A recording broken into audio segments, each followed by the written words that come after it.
गोंदिया शहराच्या बाजारपेठेत लवकरच विक्रीकरिता येणार आहे तब्बल 2.5 लाख रुपये किलोचा मियाझाकी आंबा। ऐकून धक्का लागला ना, मात्र हे खरं आहे। जपानच्या मियाझाकी शहरात उत्पादित केला जाणारा मियाझाकी आंबा आता गोंदिया शहरात देखील उत्पादित केला जात आहे।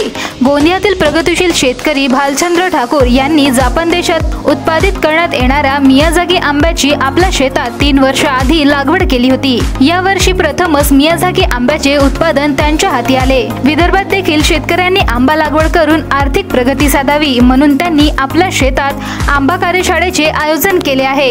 या कार्यशाळेला मार्गदर्शन करण्यासाठी मराठवाडा कृषी विद्यापीठाचे माजी कृषी शास्त्रज्ञ VD माई, महादेश फार्म पुणेचे अध्यक्ष सचिन नलवडे, रेशीम संचालनाचे माजी संचालक डॉक्टर लक्ष्मीकांत कॅलेंदरी, वनस्पती रोग शास्त्रज्ञ डॉक्टर सुभाष पोटदुखे, डॉक्टर रुची ॲग्रोचे अध्यक्ष SM ठाकूर यांनी हजेरी लावीत उपस्थित शेतकऱ्यांना मार्गदर्शन केले। मी सचिन नलवडे, महादेश फार्मर प्रोड्युसर कंपनीचा चेअरमन आहे, संस्थापक चेअरमन। आम्ही पूर्ण महाराष्ट्रामध्ये कार्यशाळा घेऊन लोकांना मार्गदर्शन करतो की आंबा पीक लावायचं कसं, ते संगोपन कसं करायचं, कल्टिवेशन, हार्वेस्टिंग आणि शेवटी आंबा विक्रीपर्यंत सगळं पूर्ण गायडन्स करतो आम्ही। आज गोंदियाला कार्यशाळा झाली, अतिशय सुंदर वाटलं की इतके जंगलामध्ये आणि या नर्सरीमध्ये इतकी लोक, म्हणजे अपेक्षा नव्हतं मला की इतके लोक येतील। जवळ 300 लोक आहेत ही सगळी, आणि सगळ्यांनी अतिशय मनपूर्वक सगळं जे काही लोकांना सांगितलं सगळं ऐकलं। लोकांनी प्रश्न चांगले विचारले, त्यांचा अभ्यास चांगला आहे, त्यांची इच्छा आहे लावायची हे पण त्यांना जाणवलं। त्यामुळे 100% याच्या पुढे मला इथे यायला लागेल आणि खात्री मला 2-3 वर्षामध्ये इथे बऱ्यापैकी सगळा सिनियर जो आहे आंब्याचा, मोठी झाडं सगळ्या लोकांच्या आता आहे, ते कन्वर्ट करून ते नवीन बागा लावून उत्पादन चांगलं होईल आणि आर्थिक उन्नती चांगली होईल शेतकऱ्यांची। आंबा लागवडीसाठी आपण जी ठाकूर फॅमिलीतर्फे आज आपण जी आंबा परिषद घेतलेली आहे, त्याचं सगळ्यात महत्त्व म्हणजे असं आहे की या भागामध्ये आपल्याला आंब्याचं प्रोडक्शन वाढवण्याची क्षमता इतकी जास्त आहे की आपण या ठिकाणी जर खरोखरच शेतकऱ्यांना उद्ध्वस्त केलं तर निश्चितच आपण या ठिकाणी आंब्याचं लागवड मोठ्या प्रमाणात करू शकतो। आणि मुख्य म्हणजे आता हापूस हा आपण म्हणत राहिलो, पण हापूसचं जर एक्सपोर्ट तुम्ही पाहिला तर त्याला मागे टाकलेलं आहे केशर आंब्याने। आणि केशरची प्रोडक्शन आहे किंवा केशरचं जे उत्पन्न आहे हे विदर्भात चांगल्या रीतीने होते, हे सिद्ध झालेलं आहे। विदर्भ, मराठवाडा ह्या ज्या क्लायमेटमध्ये जे केसर येते त्याचं उत्पन्न इतकं चांगलं येते की, आणि त्यामुळे आपण गुजरातसारखं एखादं जर मोठं प्रकारचं युनिट शेतकऱ्यांचं आपण एकत्र केलं तर आपला एक्सपोर्टमधला जो भाग आहे सध्या केशरचा, मेजर केशर तो गुजरातमधनं जातो एक्सपोर्ट होऊन, पण आपणसुद्धा देखील आपलं एक्सपोर्ट जवळजवळ 20% वाढवू शकतो। आणि म्हणून या दृष्टीनं आपण हा इथे एक आंबा परिषदेचा कार्यक्रम या ठिकाणी घेतला आहे। आज सविस्तर माहिती दिली, कोणत्या प्रकारचं आंब्याचं कलम कसं लावायचं, आंब्यावर कोणकोणत्या प्रकारचे रोग येऊ शकतात, त्याची काळजी काय घ्यायची आहे, त्याचं काढणी कशी करायची आहे, एक्सपोर्टसाठी काय काय प्रक्रिया करावी लागेल, रेसिड्यू फ्री आंबा आपल्याला कसा तयार करायचा, याबद्दल सविस्तर माहिती आज आमच्या एक एक्सपर्ट जे आले होते त्यांनी दिली आहे। आणि आज आपला उद्देश एवढाच होता की इथल्या शेतकऱ्यांना आम्ही एक कसा जर ग्रुप तयार केला 25 ते 50 शेतकऱ्याचा की ज्यांनी केशर आंबा लावू शकतील, आणि तो आंब्याचा ग्रुप शेवटी ज्याला आपण गटशेतीच्या द्वारे हे आंबा आपण एकत्रीकरण करून एक्सपोर्टच्या माध्यमातून आपण शेतकऱ्याचं उत्पन्न डबल करू शकतो, हे आम्हाला दाखवून द्यायचं आहे।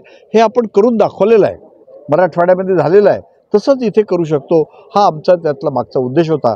आणि म्हणून आज आम्ही या ठिकाणी आंबा परिषदमध्ये मुद्दामून मी स्वतंत्र त्यासाठी इथे आलेलो आहे।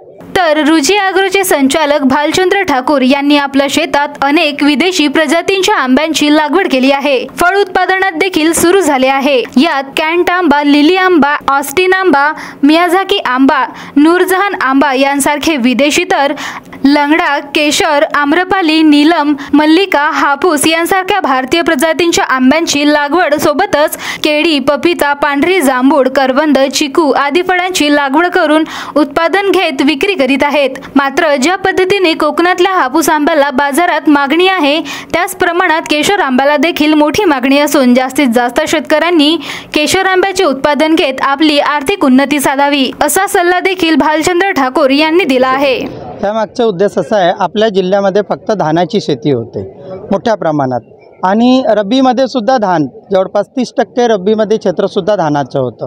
पण एकंदर शेतकऱ्याची प्रति एकर किंमत म्हटलं तर त्याला जे प्रॉफिट येतो तो कमी येतो आणि तो नफा वाढवण्यासाठी कोणते कोणते पिकं लावायला पाहिजे यावरती आम्ही मागच्या 20 वर्षापासून काम करतो आहे.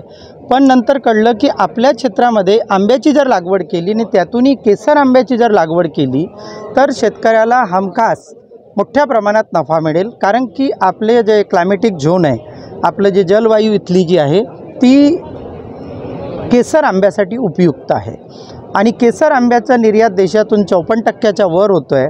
त्याच्यात महाराष्ट्राचा हिस्सा सध्या जरी 10% जवळपास असला, गुजरातला 40% आहे. तर आपण लागवड केली आणि 3ऱ्या वर्षीपासून मोठ्या प्रमाणात फळं घेऊ शकतो, म्हणजे जास्त वाट पाहायची गरज नाही. आणि अशा वेळी जर आपण मोठ्या प्रमाणात गोंदिया जिल्ह्याने पुढाकार घेतला तर आपलं एक्सपोर्ट गोंदिया जिल्ह्यातून आपण केसर आंब्याचा करू शकू आणि शेतकऱ्यांची आर्थिक स्थिती सुधारेल असा आम्ही प्रयत्न करतो. हापूस आंबा बघा, डोमेस्टिक मार्केट त्याच्या एक फ्लेवरमुळं आहे, पण तसाच आपल्याकडे हापूसचा क्रॉस केलेला एक जी व्हेरायटी आहे सिंधू, ती आपल्या विदर्भात चांगल्या प्रकारे येते. कारण की हापूस तिथं येतो समुद्र किनाऱ्यावरती जिथं दमट वातावरण असतं. पण एक्सपोर्टमध्ये देशातून एक्सपोर्ट होणारं हापूस आंब्याचं शेअर फक्त 13% आहे. तुम्हाला अपेडावरती वेबसाईटवरती सर्व ह्या डाटा मिळतील. फक्त 13% आहे आणि ती एक चलन झालेली आहे म्हणून असं वाटतं. पण केसर आंबा जर कोणी एखाद्या हापूस खाणाऱ्याने खाल्लं आणि तोही विदर्भातला केसर म्हणजे कसं आहे, इथं उष्णही असते, त्याच्यात गोडावा थोडा जास्त असतो, किपिंग क्वालिटी चांगली आहे, तर त्याला तो नक्कीच त्याला केसर आवडेल. असं भंडारा गोंदिया जिला वासियों के लिए खुशखबर है। अब आपका मनपसंद channel BS crime India news अब आपके केबल नेटवर्क पर, जी हां, अपने केबल नेटवर्क के एशियन चैनल नंबर 13 पर उपलब्ध है। BS क्राइम इंडिया न्यूज पर खेल, राजनीति, क्राइम, साहित्य व अन्य खबरें प्रकाशित की जाती है। हमारे साथ जुड़ने के लिए तथा हमारे चैनल में खबरें, विज्ञापन आदि के लिए संपर्क करें 8669151757 पर।